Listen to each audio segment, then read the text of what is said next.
We would like to invite Mr. Francis Fong, founding president, Hong Kong Consumer Electronic Alliance. Thank you, Mr. Francis Fong. And then Mr. Kenneth She from Uber.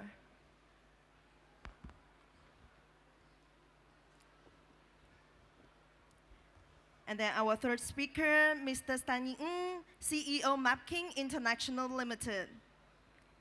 And then our Dr. Billy Chen, Senior Manager, Communications Technologies, Hong Kong Astro Limited. Thank you for fantastic speaker. Thank you.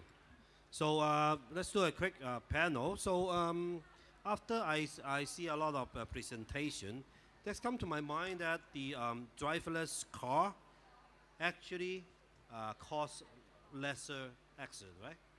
Yeah, but what happens if there is actually accident happen? Because there's no driver there. Oh, let me take the first question. Because you're right, Francis. There were actually an accident that happened in our driverless car in the States, as a lot of you may have heard in the news.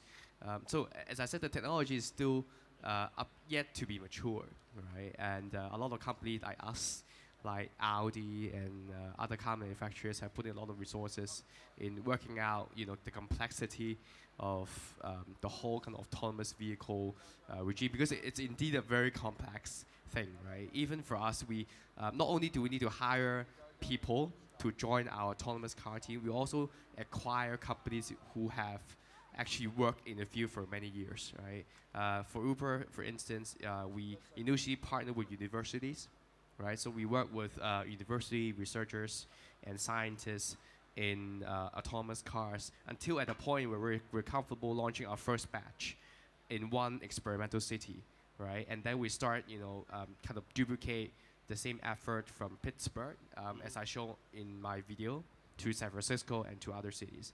But as I said, it's still a very, very mature stage.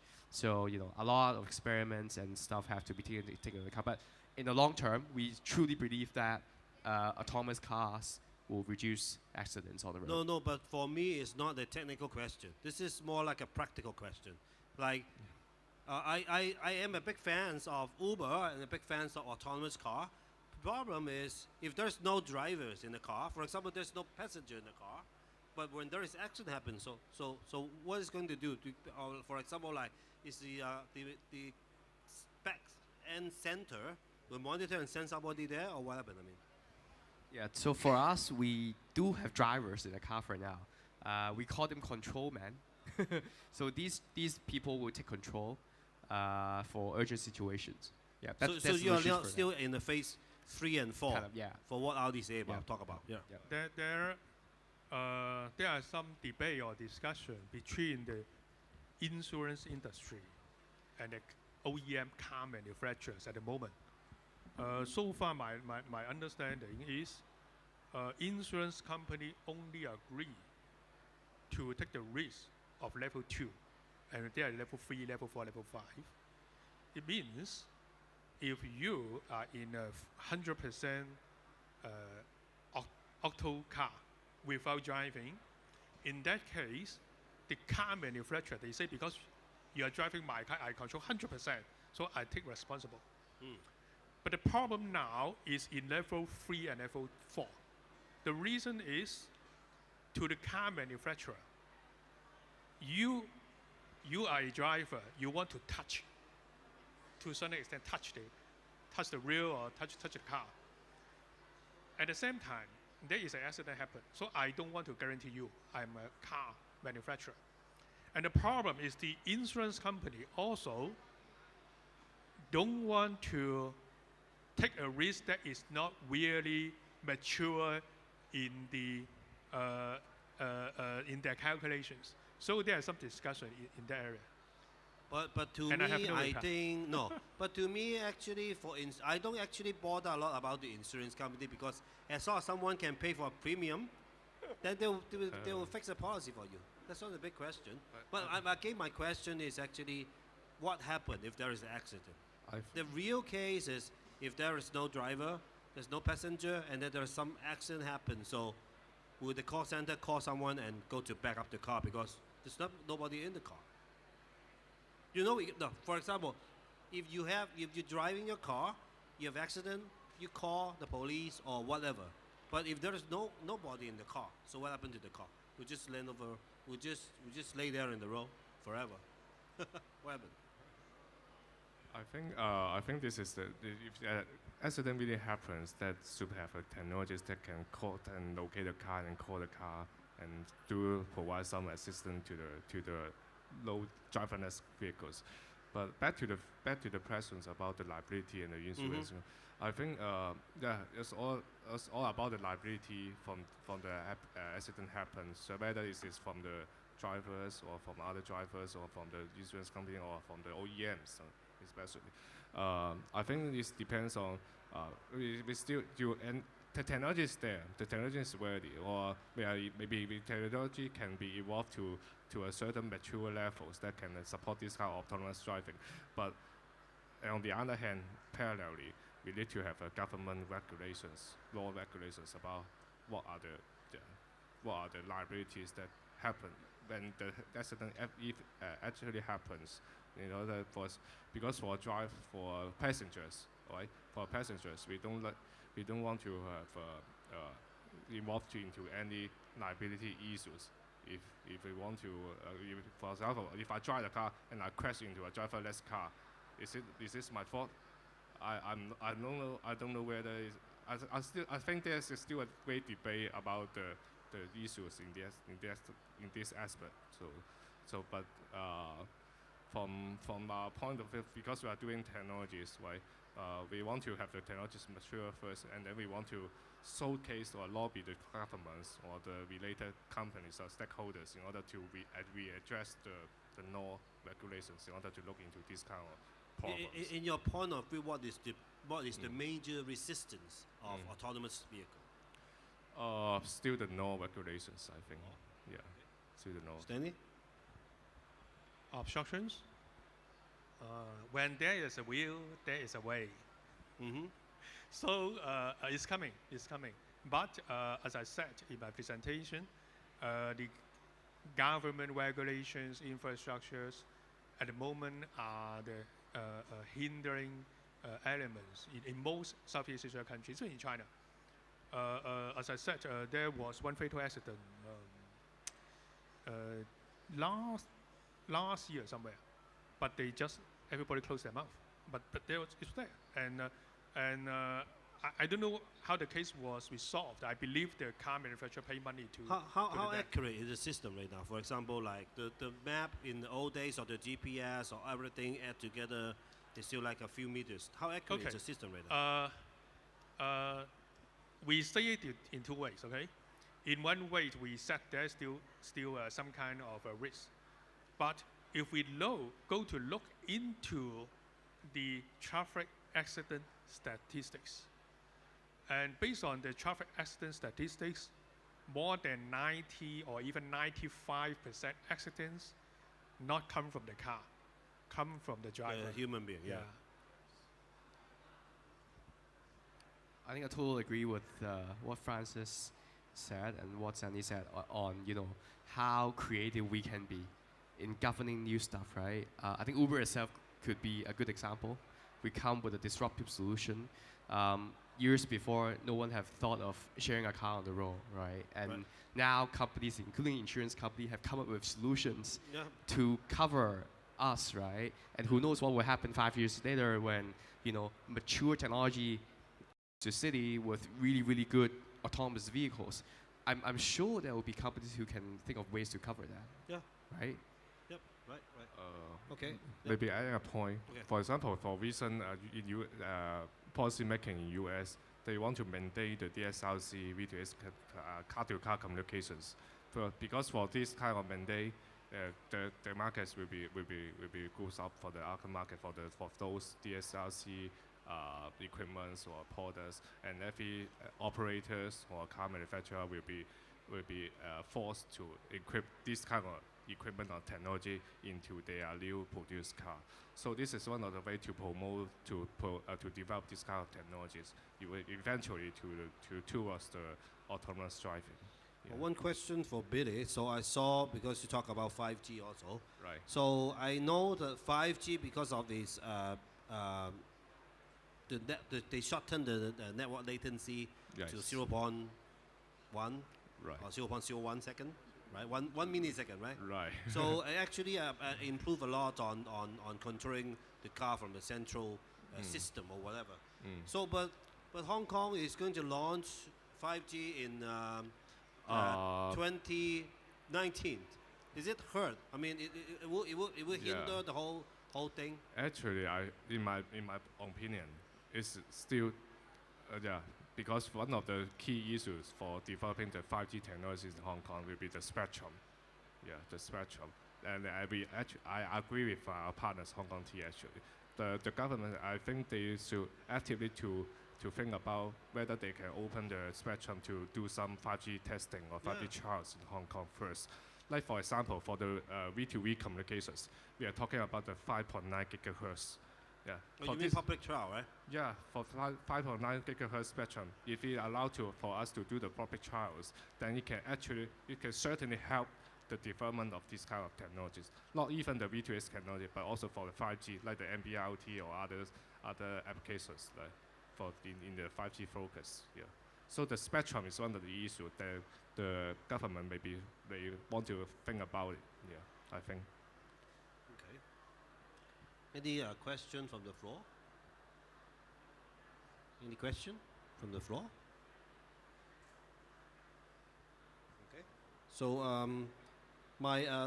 if there's no more questions from the floor, my last question is we actually have touched about the ethical issues about autonomous driving. So when there is accident happens, what do you think? Just a personal opinion. What do you think? Who should be responsible? The car manufacturer? There's no driver, so the passenger or whoever? Actually, I half replied to this. Okay, I was in a forum a few months back in Shanghai about this. The car manufacturer said, if you are in my car, 100% auto driving, I'm responsible. And the question is about the tier 3 and tier 4. That is more than now, but not 100% automatic. So still, the driver still picking or pressing something or brake or call something. And I personally, it's very difficult at the moment. I mean, there is no very clear-cut case. But when the market comes, it's coming very soon. For example, we all know that in China there are a lot of cars doing autopilot testing, right? Testing. I believe these cars will come into market in 3 years or maximum 5 years. And at that time, in China can be sooner actually. Yeah, I am a Shenzhen 大佬. Okay. I bought a car, auto driving, and then I'm at the opposite side of the West Corridor, 西部走廊, or the Guangzhou Out Bridge. Hey, why my car can't come to Hong Kong? Right? So, so when we look at the ethical issues, we need to look at how when the technology is ready, when this car starts driving in Guangdong or Shenzhen in coming 2 or 3 years, how they can come to Hong Kong. And I think the best scenario is for the 2 bridges, because there's long highway. And then we allow that to be a test case for Hong Kong. And when this kind of autonomous drive arrive to Hong Kong, switch to manual, because people still worry. Okay. Any further comment? I do think that Renee's slide, give us a fairly good framework on who holds responsibility. If, as Stanley said, if the driver is in control, definitely the driver it's responsible, right? But I'm not controlling 100%. Yeah. You are driving me, and I just touch it, and then and also for maybe vehicles actually crashed by another driver vehicles. Yeah, so yeah. what is the So situation? I really don't have a good answer to this. I guess it's $1 million question too. But if it's autonomous, maybe there's a scale that we can work out, right? Maybe it's a 50% kind of autonomous scale where the OEM is responsible, right? Or maybe there's or maybe there's certain function that, you know, if the driver misused, then the driver is responsible. For example, I think like parking is a good example, right? So autonomous parking is already there, right? The technology is available. But, you know, would there be a set of guidelines where saying, hey, with these guidelines, if you use autonomous function, you won't be responsible because you're good, right? If, you know, there's situations where the technology is not mature yet, or where the existing technology cannot fit that particular scenario, then if you still insist in autonomous, then you'll get into trouble, something like that. Okay. Finally, I got a reply. Okay. Between 蒸汽車 and the 牛車, people ask this question. Oh, I actually have one last question for Kenneth. So, Sure. if Uber is a big believer in the autonomous car and an auto taxi, for example, so what happened at the end of the day when all the Uber becomes autonomous car? Then there's no more Uber driver. Yeah, that's a very good question. And a lot of people ask me the same question too. So what we think about that is, you know, the industry will move, you know, things will change over time. We honestly don't have a good answer on, you know, what these drivers would do. Maybe there will still be drivers on the road, right? But there will be less normal Uber drivers and more autonomous drivers. I can own a autonomous car and let it go. Exactly. Myself. Or maybe drivers, instead of being drivers themselves, could be car owners. I buy an autonomous car and boom, put on a platform and the cars could work. Right? Someone else have to buy these cars. Yeah, it's just like I share my hair dryer with someone else. Exactly. Right. I saw an article in America last 1 or 2 months. They said new generation don't need driving license. Mm-hmm. Yeah, that means they have a car, but they don't drive. Yeah, one very good kind of comparison that we made is, you know, the invention of ATM, for instance, right? 50 years ago, people at that time would think that there will be no more banks, no more cashiers, right? All the banks will close down. But see how many people are queuing at the banks. I was queuing in the bank this morning, trying to get to a cashier, right? So I mean, the service industry itself will shift to a point where cashiers or drivers would assume a different role, right? And they would have, you know, a new way of living. Okay, you're right. Okay, thank you so much. Oh, you have one question out there?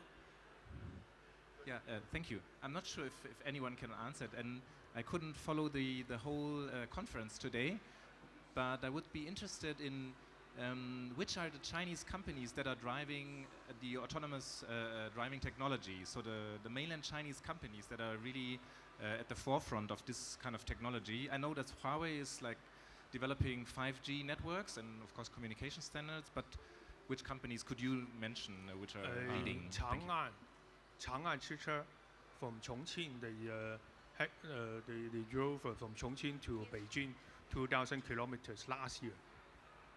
But they call it driverless car. But in my presentation, I said that they are not 100% driverless. Maybe because I know Huawei very well. So actually, Huawei actually doing the communication equipment, the terminals, but they do not do the applications. They will collaborate with the car manufacturers, the OEMs. I think they are doing different trials with the China OEM as well. Chang'an is one of them, and Shanghai汽车, Shanghai vehicles. I don't remember the names. They also do the trials with them. So many car companies in China, they are looking into this kind of autonomous driving or car driver assist vehicles trials in the training already. Yeah. Okay, any more questions from the floor? If not, thank you so much for all the speakers. Thanks for coming for today and sharing. Thank you.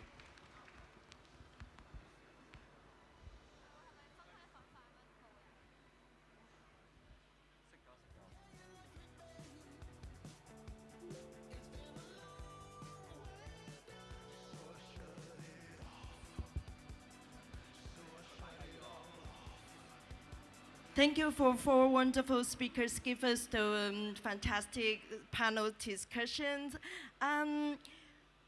Thank you all for the guests and here all the conference today.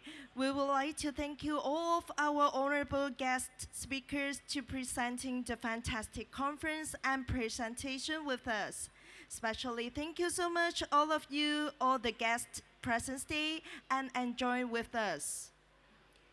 Our theme of tomorrow is healthcare and medical technology. Time will be start at 1 p.m. We would like to see all of you and your friends here again tomorrow. Thank you so much again. Have a great night. See you tomorrow. Thank you.